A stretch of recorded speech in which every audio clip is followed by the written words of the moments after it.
দেশে সারের সংকট নেই, তবে বিতরণে অনিয়মের অভিযোগ পেলে ব্যবস্থা নেওয়া হবে বলে জানালেন প্রধানমন্ত্রীর তথ্য উপদেষ্টা। বলেন, গ্যাস সরবরাহ পুরোপুরি স্বাভাবিক হতে সময় লাগায় জ্বালানিতে ভর্তুকি বাড়ানোর চেয়ে লোডশেডিংকেই সঠিক বলে মনে করছে সরকার।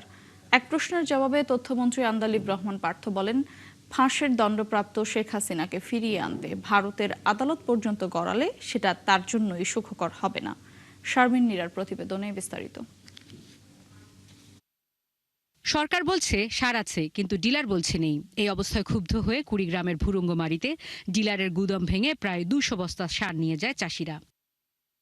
সারা দেশের চাষিদের অভিযোগ, চাষাবাদের প্রয়োজন মতো সার পাচ্ছেন না, অথচ প্রধানমন্ত্রী তথ্য উপদেষ্টার দাবি সারের ঘাটতি নেই।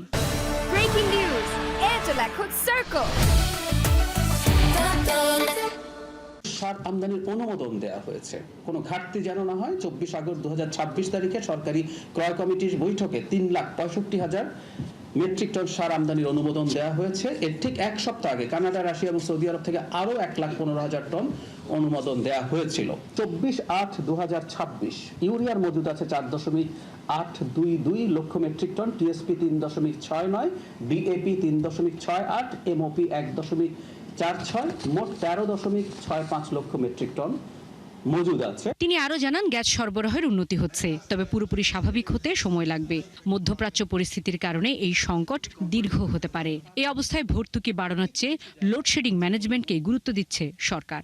আমরা অনেক বেশি গ্যাস এনে মারাত্মক রকম সাবসিডি দেব, নাকি আমরা কিছুটা লোডশেডিং মেনে নেব? শর্ট টার্মের কথা বলছি, আমি বলছি না এটা আমাদের চিরকাল করতে হবে।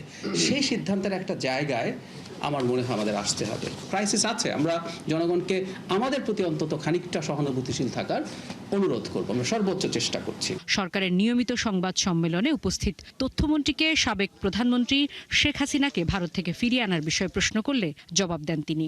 আমার জানা মতে ফর্মালি না, ইন্ডিয়ান এক্সপ্রেস পত্রিকা আমরা দেখেছিলাম যে ব্যাপারটা নাকি এখন ওনারা আদালতের মাধ্যমে নাকি করবে। তো সেই ক্ষেত্রে আমার কাছে অনেকখানি মনে হয় যে উনি গিয়েছিলেন একভাবে, ওই সরকার হয়তো পলিটিক্যালি এখন ওই দায়ভার নিতে চাচ্ছেন না বলে এটা জুডিশিয়ারির উপরে দিয়ে দিচ্ছেন। তো আমার মনে হয় যে ওনার জন্য এই সংবাদটা খুব একটা সুখকর হবেন না। বাট আমাদের তো দাবি একটাই, সেটা হলো যে শুধুমাত্র উনি কেন, প্রত্যেককে আমরা ফেরত চাই। সংবাদ সম্মেলনের শুরুতে সরকারের 180 দিনের সফল বাস্তবায়ন বিষয়ক বইয়ের মোড়ক উন্মোচন করা হয়। শারমিন নীরা, 71, ঢাকা।